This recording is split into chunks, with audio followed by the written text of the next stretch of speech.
అవును. మరి కరెక్టే. నేను అనేది ఏంటంటే ఎంసెట్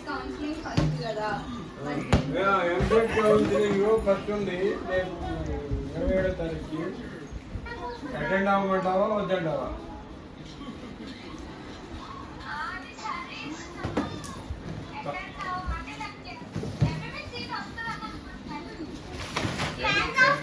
సీట్ వస్తుందని చెప్పేసి అనుకోవటమే కానీ పక్కాగా తెలియదు కదా మనకి. ఇప్పుడు మనకి పక్క 550 మార్కులు వస్తే మనం కాన్ఫిడెన్స్ ఉంటాం. 480కి వచ్చేసరికి కాన్ఫిడెన్స్ తగ్గింది. అందుకని చెప్పేసి నేను ఏంటంటే